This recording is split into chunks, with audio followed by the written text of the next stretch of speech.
Salut à tous. Aujourd'hui, on va s'intéresser aux explosions orthosympathiques. C'est pour ça que je vous ai mis un feu d'artifice pour parler des explosions orthosympathiques. Qu'est-ce que c'est une explosion orthosympathique? Eh bien, les personnes, elles ont un système orthosympathique et parasympathique. Okay, donc c'est des ganglions que vous avez dans le dos et dans tout le corps en fait, et qui vont être stimulés quand vous êtes stressé. Quand vous êtes stressé, eh ben, votre système orthosympathique va fonctionner très vite, très fort. Okay, s'il y a un prédateur qui vous court derrière, votre système orthosympathique va s'activer à fond, les ballons. Ok. Et puis ensuite, vous avez le système parasympathique. Et lui s'active quand vous êtes détendu, tranquille, relax. Voilà, vous venez de manger, vous faites la sieste sous un pommier, et ben voilà, là c'est le système parasympathique qui s'active, ok, et qui va vous permettre de bien digérer, etc. Donc c'est ça le système ortho et parasympathique. Mais parfois il y a des gens qui utilisent toute leur vie que un seul système. Ils utilisent que leur système parasympathique. Okay, ils sont détendus, tranquilles toute leur vie. Et en fait, ça va souvent être même les polythéistes. Okay, c'est-à-dire, ils croient en plusieurs dieux, en plusieurs déesses, en plusieurs divinités. Et peu importe ce qui se passe, ils vont trouver une explication logique. Tu vois. S'il y a un éclair, bah, c'est Zeus qui envoie des éclairs. S'il y a un drame qui arrive, bah, il y a encore une explication logique. Donc à chaque fois, tu vois, ils vont jamais perdre leur sang-froid, tu vois, ils vont toujours rester calmes. Sauf que bah, ils activent leur système parasympathique, ils s'activent, mais parfois, eh ben, il finit par y avoir une rupture où le mec, il s'énerve réellement, tu vois. Genre, il y a une explosion orthosympathique. Voilà. Toute sa vie, il a été parasympathique, il a été calme. Et puis à un moment, paf, il supporte plus et il y a une explosion orthosympathique. Ok. Donc c'est ça l'explosion orthosympathique. C'est des gens qui sont calmes, qui sont discrets, qui sont un peu introvertis. Et d'un seul coup, ils supportent plus la souffrance. Il y a trop de souffrance qui s'est accumulée au fil des siècles, au fil des décennies. Il y a trop de souffrance et paf, il y a explosion orthosympathique. Ok. Donc c'est ça. Sauf que ça peut être fait à l'échelle individuelle, mais ça peut aussi être fait à l'échelle d'un pays tout entier. Et c'est ça qui va nous intéresser, c'est ça qu'on va voir. Les Hébreux, les Hébreux, ils sont plutôt dans l'orthosympathique. C'est des gens plutôt crispés, en permanence, tu vois, stressés toute leur vie. Donc voilà, ils vont arriver en Europe, puisqu'à la base, ils étaient en Israël, mais à cause des Romains, ils ont été contraints de s'exiler vers l'Europe. Ils arrivent en Europe, et puis ils ne sont pas contents d'être là, ils sont seuls, en milieu hostile, etc. Donc ils sont stressés, et du coup, ils vont malgré tout essayer de survivre, essayer de trouver de quoi manger, de trouver des denrées alimentaires, de la sécurité, de la prospérité. Voilà, malgré tout, ils sont dans un lieu profondément hostile, où ils sont forcés d'être orthosympathiques. Et ils vont essayer de s'épanouir malgré tout. Ok. Et puis, donc ça, c'est les Hébreux. Donc ils sont orthosympathiques. Et en fait, ça va bien avec leur athéisme. L'athéisme, c'est ça, c'est-à-dire c'est prendre, arracher, agripper des trucs. C'est ça l'athéisme. Et c'est ça aussi l'orthosympathique. Et c'est ça aussi les bébés. Voilà, les bébés, souvent, ça va vouloir vous prendre des choses. Ça a le point fermé au moment de la naissance. Tu vois. Donc, voilà. Et face à ça, on a quoi? On a les Grecs. Et les Grecs, c'est des polythéistes. Eux, ils croient en plusieurs dieux, en plusieurs déesses, en plusieurs divinités. Ils vont avoir tendance à être toujours tranquilles, détendus, relax. Ok. Grâce à leur polythéisme. Et c'est aussi ça avec les vieillards. Les vieillards, ils ont la main ouverte au moment de mourir. C'est-à-dire ils donnent, ils offrent tout. Ils finissent par mourir avec la main ouverte. Donc c'est le système parasympathique. Et donc en fait, il finit par y avoir un conflit. Parce que d'un côté, vous avez des Hébreux en Europe qui, donc au XVIIIe siècle, admettons, ou avant le XXe siècle, donc vous avez des Hébreux en Europe qui vont prendre, qui vont vouloir prendre des richesses, etc. Et de l'autre côté, vous avez des Grecs qui vont vouloir un peu donner, mais donner à l'infini, donner jusqu'à ne plus rien avoir. Donc il finit par y avoir un conflit, un problème, tu vois. Et du coup, c'est peut-être aussi ça qu'on a revu en 2008, au moment de la crise économique en Grèce. voilà, il y a eu une grosse crise économique avec des Grecs qui ont sorti des drapeaux nazis, etc., il me semble. Donc, voilà, en fait, c'est ça, l'explosion orthosympathique dont je vous parle depuis le début. C'est des gens tranquilles, détendus, altruistes, mais qui donnent, et puis à un moment, ils se retrouvent à ne plus rien avoir et qui finissent par s'énerver violemment, brusquement. Et c'est ça l'explosion orthosympathique. Ok. Donc, bah voilà, ça peut aussi être ça qui a provoqué la Deuxième Guerre mondiale, hein, c'est-à-dire, voilà, cette animosité contre les Hébreux qui... Voilà. Et il faut faire gaffe à ne pas renouveler ça, évidemment. Donc, d'où l'intérêt de comprendre, en fait, cette notion d'explosion orthosympathique. Donc, là, on a vu l'exemple avec les Hébreux contre les Grecs, tu vois.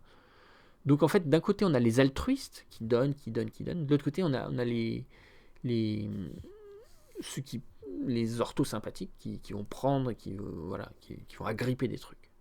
Okay. Mais en fait, donc en fait, en bas, vous avez la ligne donc du polythéisme, la ligne du parasympathique. Hein. En bas, c'est la ligne du parasympathique, c'est la ligne des gens détendus. Et puis en haut, vous avez la ligne de l'orthosympathique, la ligne des gens stressés, crispés, angoissés. Donc c'est ça qu'on va voir maintenant. On va voir les autres exemples. Parce qu'en fait, il y a 3 exemples, un pour chaque colonne. Donc là, on a vu la colonne de droite, on va regarder maintenant la colonne du milieu. La colonne du milieu, c'est quoi? C'est des Européens. Des Européens qui sont un peu athées, qui vont vouloir prendre, pas trop offrir. Ils sont athées, ils veulent la liberté pour tous, même pour les femmes, etc. Et en face, il y a les Iraniens qui, eux, sont beaucoup plus contraignants. Voilà. Et beaucoup plus contraignants. Sauf que les Européens, ils veulent de la liberté, ils disent « Ah oui, mais c'est important que le visage soit visible, que les cheveux flottent au vent, machin. » Donc, c'est un peu ça. Et les Iraniens, eux, ils disent « Non, nous, on préfère éviter, on préfère garder une forme de pudeur ou de je sais pas quoi. » Mais, ils le font pour eux et puis ils laissent passer, quoi. Les Européens, voilà. Mais du coup, les Européens, ils vont répandre ça, diffuser leur idée que, voilà, une femme a le droit d'avoir les cheveux au vent, machin.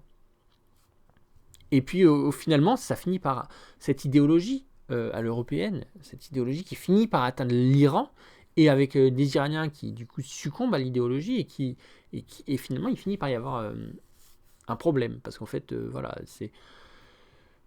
il y a des Iraniens qui ne sont pas d'accord, tu vois, avec cette idéologie et qui sont radicalement pas d'accord. Donc, voilà, on a une idéologie un peu de liberté et d'émancipation. Au début, elle est juste en Europe, elle est discrète, tu vois, elle est juste en Europe, l'idéologie d'émancipation.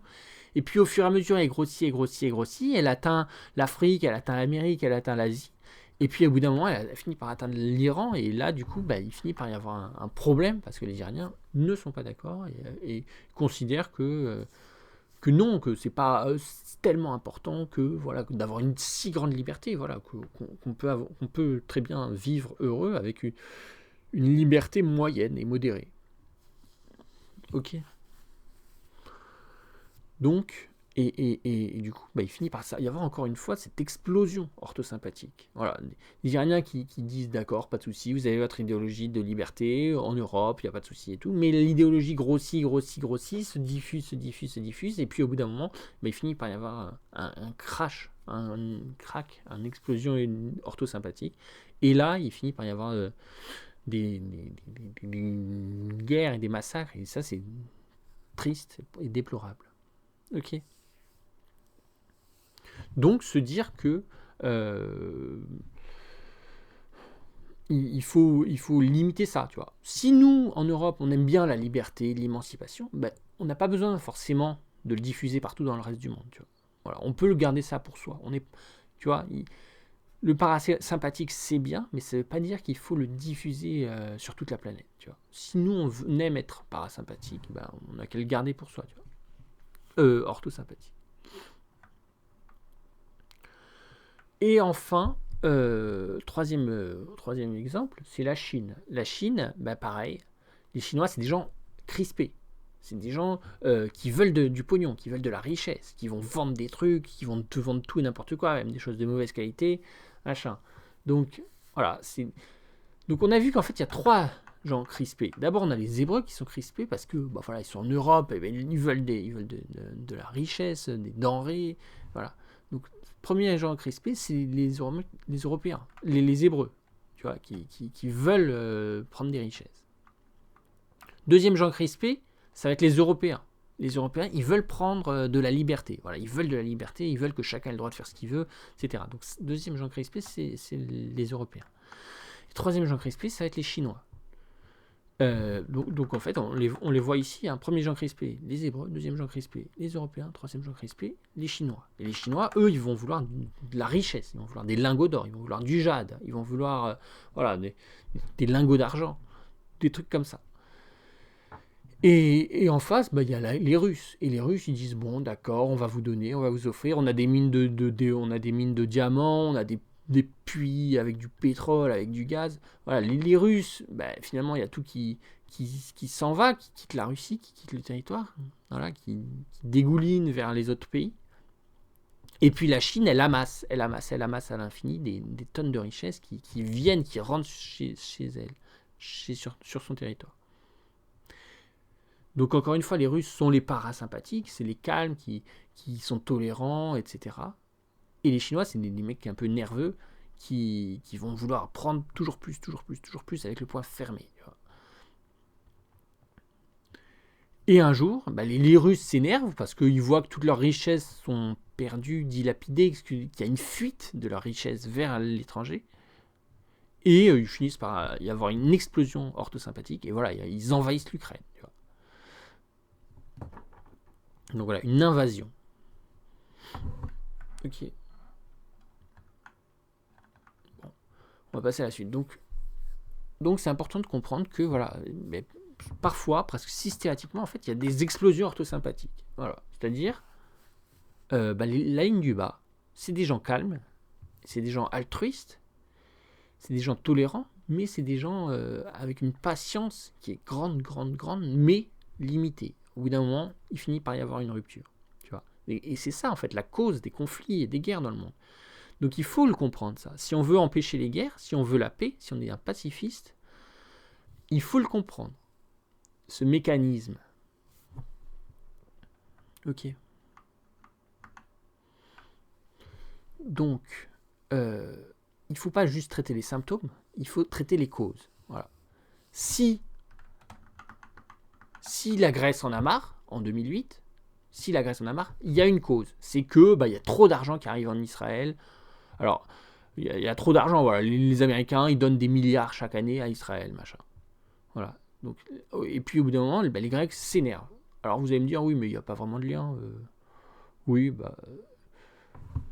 il peut y avoir des liens indirects, tu vois.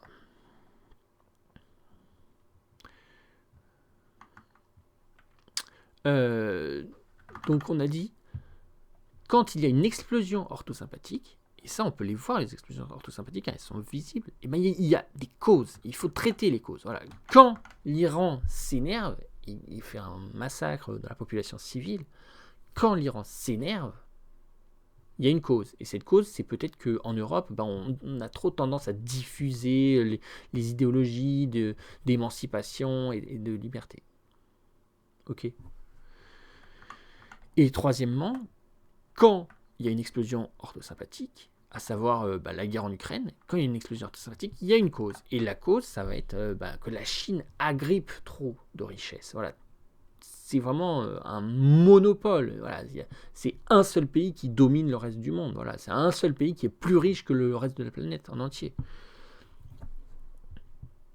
Et donc, voilà. Donc, si on veut éviter la guerre en Ukraine, il faut dire, on va changer notre système économique. Il ne faut pas que la Chine se retrouve avec tout le pognon dans le monde, avec toutes les richesses, tous les lingots, Voilà. Ok, donc traiter les causes en amont pour prévenir les explosions orthosympathiques. Et quand il y a une explosion orthosympathique, cherchez à comprendre pourquoi il y a eu cette explosion orthosympathique et pour essayer de négocier un retour à la normale. Voilà, si on veut négocier avec les Grecs ou avec les Russes ou avec les Iraniens, il faut leur dire, ok, on va faire des concessions, on va moins prôner la liberté et l'émancipation, on va moins offrir de l'argent à la Chine encore et à l'infini, on va moins offrir de l'argent à Israël encore et encore à l'infini. Ok. Et à l'inverse, donc voilà, là on a quand même dit le plus gros. Et puis là, je vais vous dire des petites anecdotes comme ça. À l'inverse, il peut aussi exister des explosions parasympathiques. Alors qu'est-ce que c'est une explosion parasympathique? Dans le Pirates des Caraïbes, il y a un moment où Lord Beckett, Cutler Beckett, il se retrouve, tout le long du film, il passe à pourchasser, persécuter les pirates, et puis à un moment, il se retrouve seul face au Black Pearl et face aux Hollandais volants. Voilà, les deux gros bateaux pirates, il se retrouve seul, un V2, et il se fait fracasser, complètement massacré. Donc, et lui, donc toute sa vie, il était là, énervé, hein, c'était un nerveux, et il était là à courir derrière les pirates, et puis d'un seul coup, il se rend compte que il les rattrape les pirates, mais il se retrouve en infériorité. Le rapport de force s'est inversé. Et donc, toute sa vie, il a vécu dans l'orthosympathique, et d'un seul coup, finalement, c'est l'abandon, quoi, c'est la défaite instantanée, et il reste en fait calme, tu vois, une froideur, une rigidité, et il reste totalement calme au milieu du chaos, au milieu de la tempête, comme un peu l'œil d'un cyclone ou d'un ouragan. Et au moment crucial, au moment le plus important, il est figé, immobile, tu vois. Il est totalement immobile. Donc ça c'est ce qu'on peut appeler aussi une explosion parasympathique. Donc ça aussi, ça peut exister, c'est bien de le savoir. Voilà. Et c'est aussi peut-être ça qu'il y a eu pendant la Deuxième Guerre mondiale, hein, puisque les gens, d'un seul coup, il y a les nazis qui toquent à leur porte, et puis ils se laissent déporter sans même vraiment se défendre, tu vois. Ils peuvent pas se défendre, et ils sont déportés comme ça vers des camps de concentration. Donc ça, c'est un risque, tu vois. Il faut pas en arriver là. Il faut être vigilant, tu vois. Si t'es hébreu, tu veux pas un jour avoir une explosion parasympathique et te retrouver totalement immobile et figé, et ne même plus être capable de te défendre. C'est pas possible. Et on peut aussi parler de Jésus-Christ, pourquoi pas, puisqu'en fait Jésus-Christ, c'est un peu une exception, voilà, l'exception qui confirme la règle, c'est-à-dire c'est le type qui a vécu toute sa vie en étant parasympathique, voilà, en étant calme, tranquille, en prenant l'amour, en étant altruiste. Et en fait, même au moment de son exécution, il a continué d'être calme, tu vois. En fait, il n'a jamais eu cette explosion orthosympathique. Normalement, on est tous censés, tu vois, humainement, biologiquement, on est tous censés avoir une explosion orthosympathique un jour ou l'autre. Lui, il ne l'a jamais eu. Et c'est peut-être pour ça que finalement les chrétiens l'admirent autant. C'est-à-dire que c'est un type qui a vécu dans le parasympathique toute sa vie. Et même jusqu'au dernier jour de sa vie, alors que pourtant, il est condamné et tout de façon injuste, hein, puisqu'il est innocent, il n'a rien fait de mal. Même jusqu'au dernier jour, il reste calme. Il reste avec de l'empathie, de la compassion. Et en fait, c'est l'exception qui confirme la règle. Voilà. Il a toujours été parasympathique. Ok. Et il faut se méfier parce qu'en fait, peut-être qu'il y a des anomalies génétiques. Voilà. Peut-être que Hitler, il avait un problème génétique et qu'il était toujours orthosympathique. Voilà. On ne sait pas. Il faut se méfier que peut-être qu'il existe quelque part des gens qui sont perpétuellement orthosympathiques et qui sont perpétuellement méchants, malveillants et qui auront perpétuellement des explosions orthosympathiques sans véritable cause ni raison. Donc voilà. J'espère que vous avez apprécié, que vous avez un peu tout compris. C'était une vidéo un peu plus complexe. Je ne pensais pas que ce serait si complexe. Donc voilà, en fait, il faut voir qu'il y a 3 duels. Il y a un duel des Chinois contre les Russes. Même si en théorie c'est des alliés et tout. Mais finalement, les Russes, ils sont pas. Il y a quand même une injustice. Parce que les Russes perdent toute leur richesse naturelle. Et les Chinois gagnent un maximum de richesse naturelle. Donc il y a un moment où il y a un problème.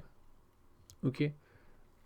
Alors les Russes vont pas s'énerver directement contre les Chinois, mais ils vont quand même faire savoir leur mécontentement, tu vois, en créant des conflits sur la planète. Donc ça, c'est un problème. Donc ça c'est la première dualité. Deuxième dualité, il peut y avoir les Européens contre les Perses. Voilà. Les Européens qui disent « Ah, la liberté, c'est tellement bien, c'est tellement merveilleux, c'est tellement magique. Voilà, l'émancipation, le machin. » Et les Iraniens qui disent « Oh non, nous, on trouve que c'est bien, avec des droits limités, puisqu'en fait, voilà, moins on a de droits, moins on va faire des bêtises. » Voilà. Donc c'est pas forcément... Le mieux n'est pas forcément toujours le... Voilà, plus il y en a, c'est pas forcément mieux. Okay. On n'a pas besoin d'avoir des milliers et des milliers de droits. Voilà. Et après, on a les Hébreux contre les Grecs. Voilà. Les Hébreux qui veulent qui veulent s'approprier des richesses. Et parce que historiquement, ils étaient totalement en diaspora. Hein. Ils avaient perdu leur pays. Et les Grecs qui eux aussi d'ailleurs ont perdu leur pays à un moment, à une époque. Et les Grecs qui donnent, qui sont généreux, qui ont beaucoup de générosité, les Grecs, mais qui ne peuvent pas non plus donner à l'infini, tu vois. Ok, donc voilà, c'est tout. J'espère que ça vous a intéressé, cette petite théorie. Et je vous dis à la prochaine. Salut!